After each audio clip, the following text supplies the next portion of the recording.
Bueno, entonces les decía que lo que vamos a hacer van a ser 3 ejercicios o más, pero bueno, me voy a basar en 3 ejercicios, donde vamos a ver 3 cuestiones importantes que atañen a los cálculos estequiométricos, que son pureza, reactivo limitante y reactivo en exceso y rendimiento. ¿Sí? Son como 3 grandes pilares de la estequiometría. Nosotros habíamos visto, para que ustedes recuerden, algunos ejercicios estequiométricos bien sencillitos, ¿ven? Habíamos tomado una ecuación química de un power de por ahí, y habíamos calculado algunas cositas en base a las masas molares, y esto es como un cálculo estequiométrico bien sencillo, es decir, que acá no hay rendimiento, no había pureza, no había nada, ¿sí? Era simplemente contestar unas preguntitas y nada más. Después me echamos algo también de moles y moléculas, lo cual eso, si no lo tienen tan claro, vayan a verlo de nuevo porque es como muy importante, ¿sí? Porque va a estar todo el tiempo. Bueno, acá alguna aclaración de masa molar, alguna aclaración de mol, bueno. Está como lindo ese Word que hicimos. Bueno, vamos a empezar acá con la pureza, ¿sí? Bueno, miren esto. Esto es un cálculo estequiométrico, es un ejercicio que saqué de la guía. Dice, se hace reaccionar una muestra de 5 gramos de soda solvay, que es este compuesto, que es un carbonato de sodio, de 92% de pureza, con suficiente solución acuosa de ácido nítrico, según. Y esta es la reacción. Bien, vamos a ir de a poco. Esperen que voy a sacar, está el cohete mi cámara. Esperen que voy a sacar mi cámara porque es incómodo para sacar mi cámara, no sé. Stop video, ahí está. Bueno. Primero vamos, que no puedo sacar los cositos. Ahí está, ahora sí. Primero vamos a ver, vamos a leer el enunciado porque quiero que entendamos algunas cositas de lo que está pasando acá. Dice, se hace reaccionar una muestra de 5,00 gramos. Quiero que alguno de ustedes, si se anima, me diga por qué acá dice 5,00 gramos y no dice 5 gramos. O sea, ¿por qué me aclara 0,00?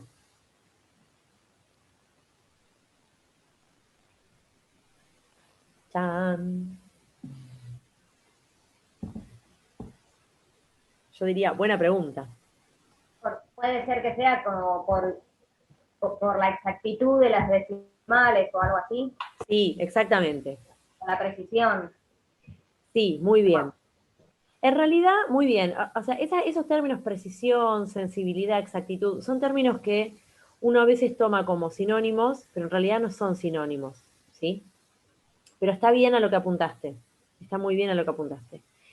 Y sobre todo, 5,00 gramos tiene que ver con la forma en la que se pudo masar. Digo, quiero decir pesar, pero ustedes saben que no es un peso esto, ¿no? Si está en gramos es una masa.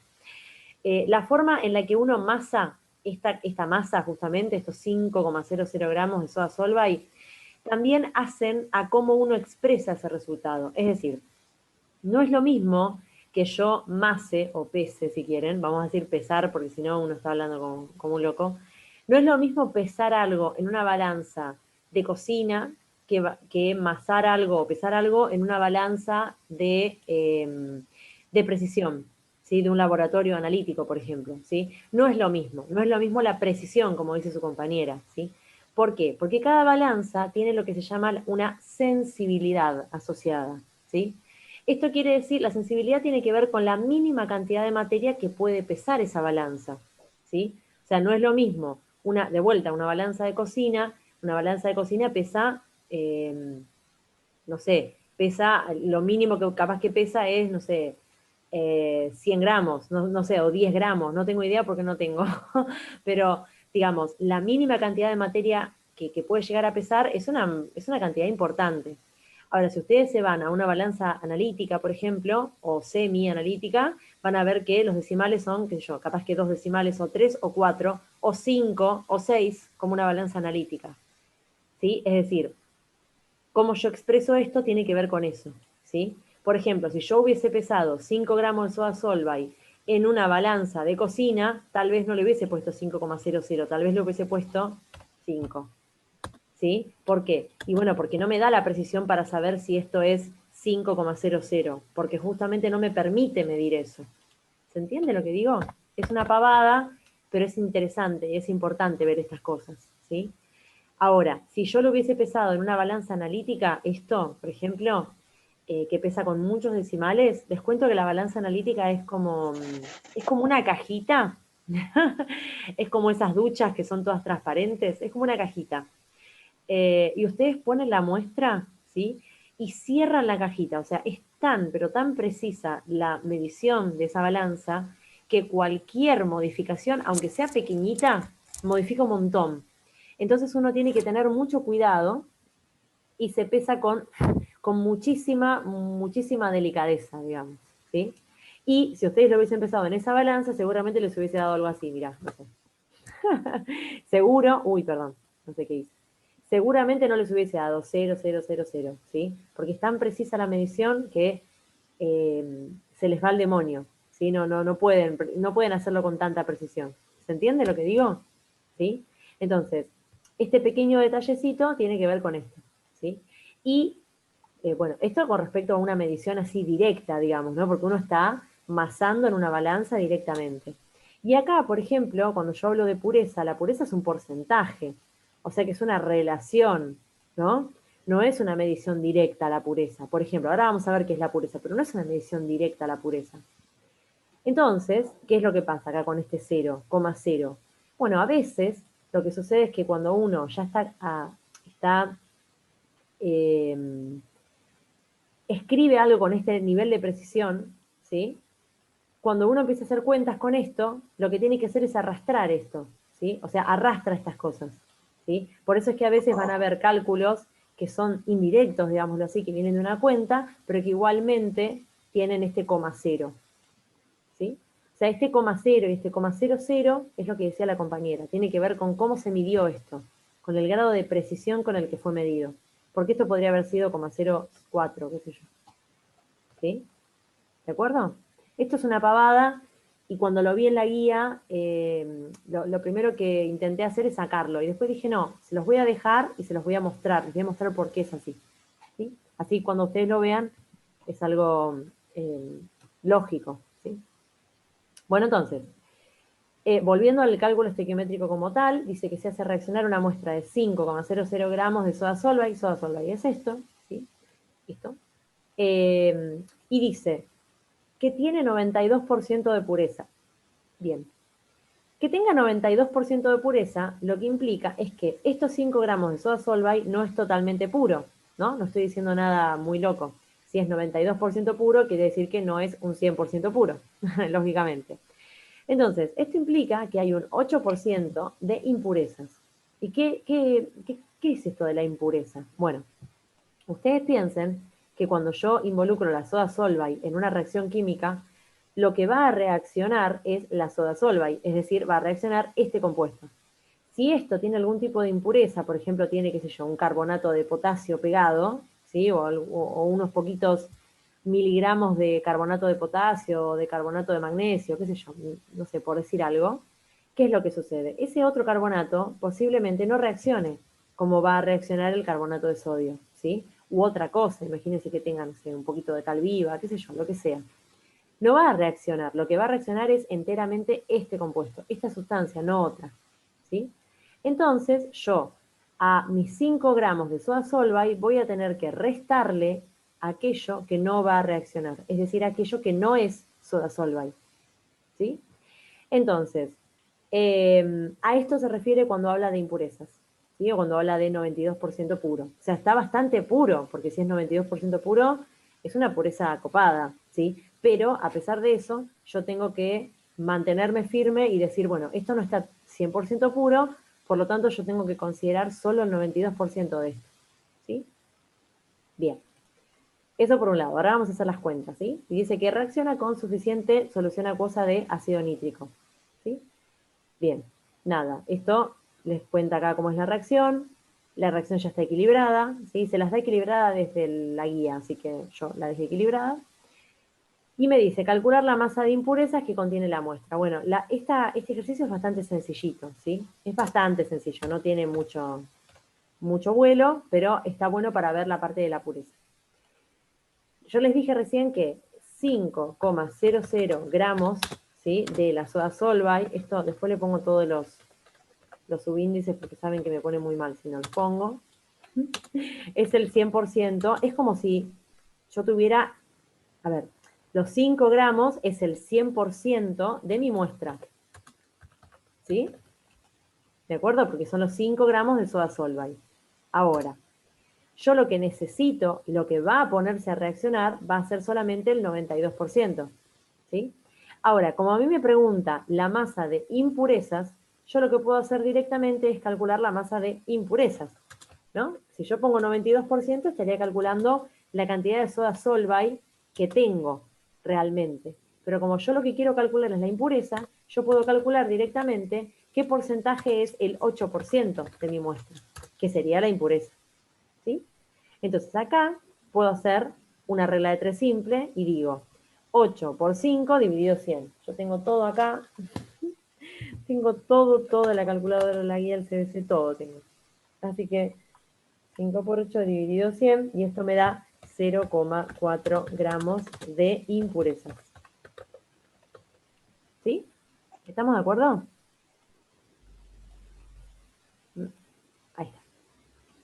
¿Sí? Sencillito. ¿Ven? Y ahora me pregunta calcular la cantidad de dióxido de carbono formado. ¿Sí? Entonces, ustedes recuerdan del otro día cuando empezamos a ver estequiometría, ¿sí? Yo les había dicho que para calcular una cantidad de producto, yo tenía que hacer una regla de 3 simple con un reactivo, por ejemplo, ¿sí? Entonces, para calcular la cantidad de dióxido de carbono que se forma, que sería esto, para calcular esta cantidad de acá, yo voy a necesitar un dato de alguno de los reactivos, por ejemplo, ¿sí? ¿Yo tengo algún dato de los reactivos? Sí, tengo la soda Solvay, ¿cierto? Entonces, si yo tengo la soda Solvay, yo voy a poder hacer una regla de 3 entre la soda Solvay y mi dióxido de carbono, para poder calcular cuánto dióxido de carbono se forma. Para poder hacer eso, lo primero que debo hacer siempre es calcular las masas molares. ¿Sí? No nos olvidemos de esta parte, porque si no, la pregunta no tiene sentido. Yo les pregunto, calcular la cantidad de dióxido de carbono formado y no les doy ningún otro dato, la pregunta no se puede contestar directamente, ¿sí? Porque no tiene sentido, no tiene sentido una respuesta, ¿sí? Lo que tiene sentido siempre es tener una referencia, un patrón para poder contestar eso, ¿sí? Y ese patrón me lo da las masas molares, que fue lo que hicimos el otro día, ¿sí? ¿Se acuerdan que habíamos calculado las masas molares que estaban acá? ¿Ven? Estas eran las masitas. Y una vez que habíamos calculado las masas, ahí con esas masas podíamos hacer las reglas de 3. ¿Ven? Que la primera línea de la regla de 3 siempre eran las masas molares, por ejemplo. ¿Sí? Esto es para recordar un poquito. Entonces, vamos a calcular las masas molares. Bien, si no tienen su tabla por ahí, no importa, yo las voy a ir calculando, ¿sí? Bien, entonces tenemos sodio, que es 23, por 2, más 12, más 16 por 3. Y esto me da 106 gramos. ¿Sí? Vamos con el ácido nítrico. El ácido nítrico me lo sé de memoria, pero lo vamos a hacer. 1 más 14 más 16 por 3 me da 63, por 2 es 126.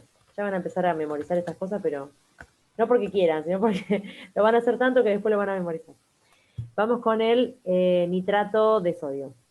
Es 23, que es el sodio, más 14, que es el nitrógeno, más 16 por 3, que es el oxígeno, y esto lo multiplico por 2 y me da 170 gramos. Dióxido de carbono es 44, ¿sí? Este sí se lo van a memorizar rápido. Y el agua, si no lo memorizaron ya, es 18 gramos. ¿Sí?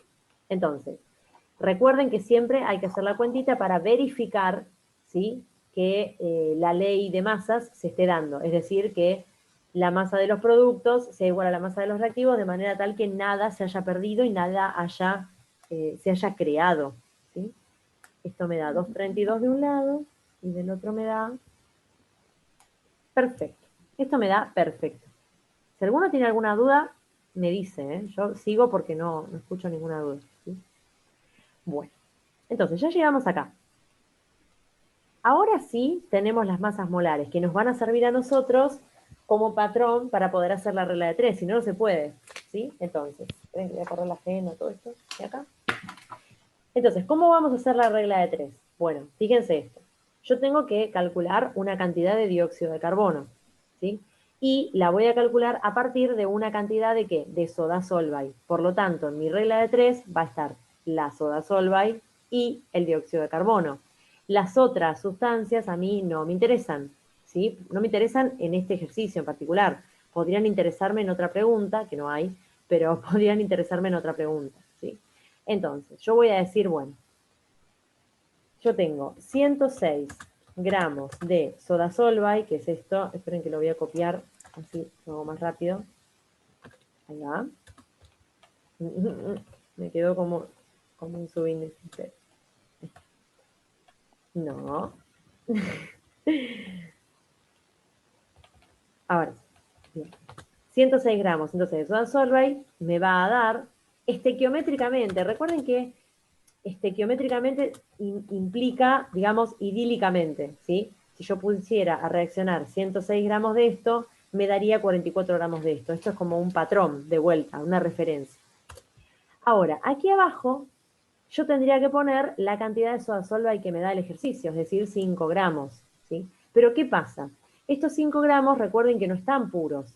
Yo, entonces, lo que voy a tener que poner a reaccionar acá de soda solvay van a ser 92% de esos 5 gramos, ¿sí? No el 100%, es decir, no 5 gramos, no voy a poner 5 acá, sino que voy a poner el 92% de esos 5 gramos. Eso es lo que va a reaccionar de soda solvay para generarme la cantidad de dióxido de carbono que yo requiera, ¿sí? Entonces yo primero, digamos, voy a hacer una cuenta, ¿sí? Primero, voy a decir 5 gramos es el 100%. ¿Qué cantidad será el 92%? ¿Qué es lo que va a reaccionar de verdad? ¿Sí? Y esto me va a dar 92 por 5 dividido 100, me da 4,6. Tiene sentido, ¿por qué? Porque esto era, las impurezas eran 0,4. Entonces, a la cantidad total, si le resto las impurezas, me da 4,6. O sea, se puede hacer de muchas maneras, ¿sí? Estos son, entonces, 4,6 gramos puros de esta sustancia, ¿sí? De la soda solvay, del carbonato. Entonces, ahora, esta cantidad sí es la que yo voy a poner acá en el cálculo estequiométrico, ¿sí? Entonces voy a poner 4,6 gramos de esto. Miren qué genial que soy, que ya lo... No. Me queda como un subíndice.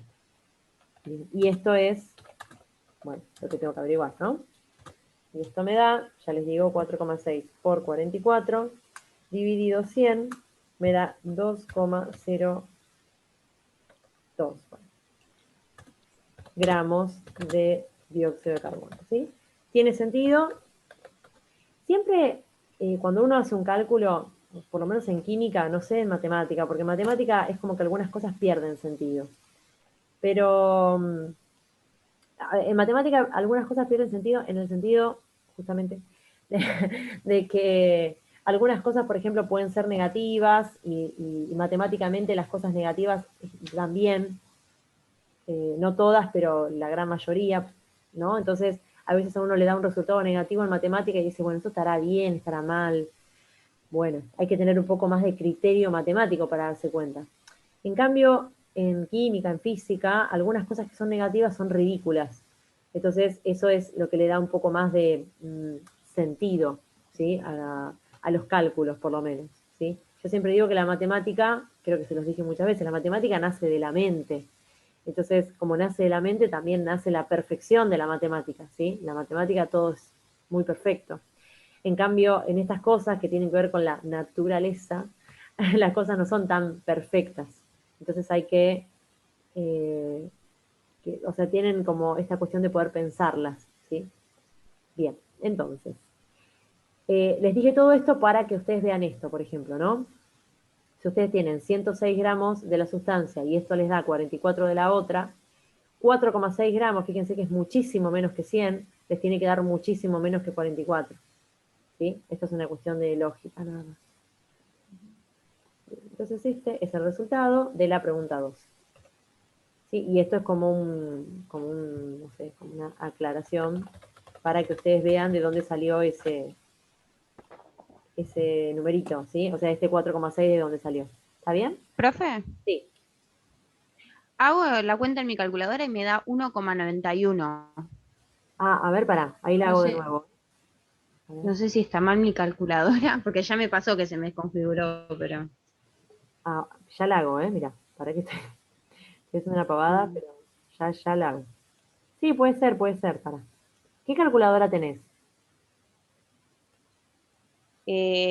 Casio. Ahí está, mira qué bonito. A ver, la vuelvo a hacer.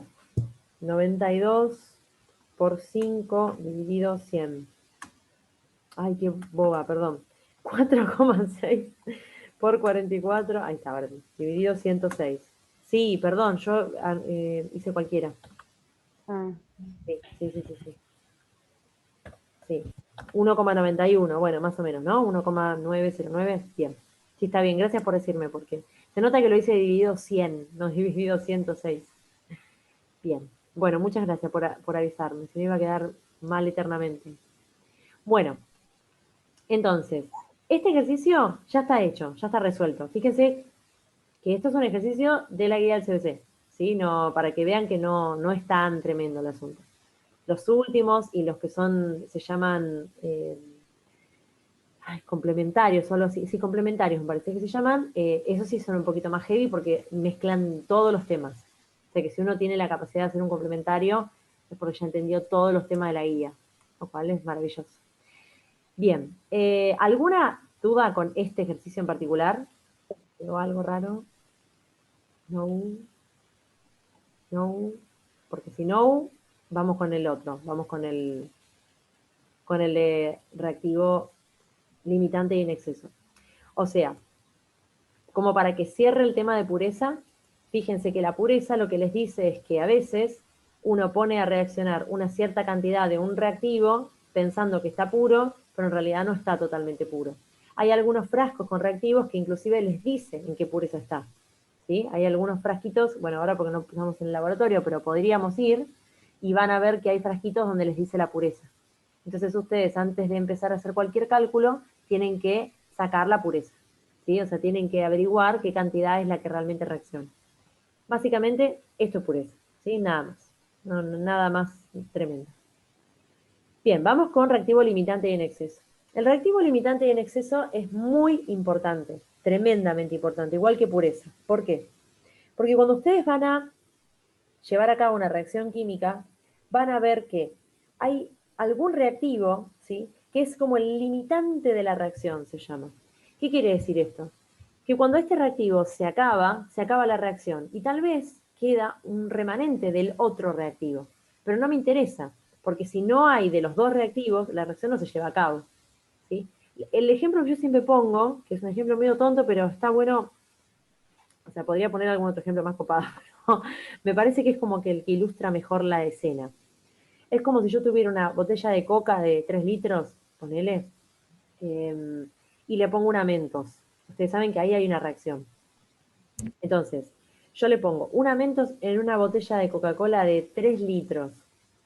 Yo ingreso la Mentos. Cuando la Mentos se consuma, la reacción se termina. ¿Sí? ¿Por qué? Y bueno, porque la Mentos era mi reactivo limitante, es el que me limita la reacción. ¿Sí? Y a pesar de que la Mentos se terminó, la Coca-Cola sigue estando ahí, o sea, hay un montón de otro reactivo que podría reaccionar, pero como el reactivo limitante se me terminó, se terminó la reacción. Esto es algo como lógico, digamos, ¿sí? Podríamos poner miles de ejemplos de esto, ¿sí? Pero si ustedes tienen que hacer, no sé, tienen algún hijite, y tienen que hacer, no sé, ositos para el cumpleaños, y tienen cartulina rosa y cartulina azul, y tienen que hacer distintas figuritas para hacer unos ositos, y se les acaba una de las cartulinas y no pueden seguir haciendo. ¿Se entiende? Porque, no sé, era una combinación de colores, por ejemplo, el osito. Entonces, Si hay una cartulina que se les terminó, ya listo, no pueden seguir haciendo esos ositos, tienen que ir a comprar más cartulina de ese color. O sea, esa cartulina que se les terminó y les impide seguir trabajando es la cartulina limitante, es su reactivo limitante, ¿sí? Así de, bueno, pongo esos ejemplos, así uno como que es más choqueante el ejemplo, ¿sí? Bien, entonces, esto es reactivo limitante y en exceso. En este caso, la mento sería mi reactivo limitante y la Coca-Cola sería mi reactivo en exceso, ¿sí? Entonces, vamos a esta reacción, a ver qué. Dice, la cal apagada, que es el hidróxido de calcio, se obtiene agregando, perdón, agregando agua a la cal viva, ¿sí? Que es que es el óxido de calcio. Se hacen reaccionar 28 gramos de cal viva, ¿sí? Con 28 gramos de cal viva con 18 gramos de agua, según la reacción. Entonces, lo que me pregunta es, ¿cuál de los dos es mi reactivo limitante? Se va a terminar en menos de un minuto. Cuando se termine, se vuelven a meter, ¿sí? Entonces, ¿cómo yo puedo averiguar cuál es el reactivo que está en exceso y cuál es el reactivo que está limitándome la reacción, ¿sí? Bueno, lo que vamos a hacer, o sea, esto se puede hacer de muchas maneras, de muchas formas, ¿sí? Pero yo les voy a enseñar una forma, que es la que a mí me parece, donde uno entiende mejor. Por ahí hay alguna forma que es un poquito más rápida, pero yo quiero que lo entiendan bien. Lo primero que vamos a hacer es hacer el cálculo de las masas molares, ¿sí? O sea, igual que en cualquier cálculo estequiométrico. Vamos a hacer lo mismo que hacemos siempre. Fíjense que la reacción está equilibrada, la ecuación, perdón. Hay un calcio y un calcio, hay dos hidrógenos, hay dos hidrógenos.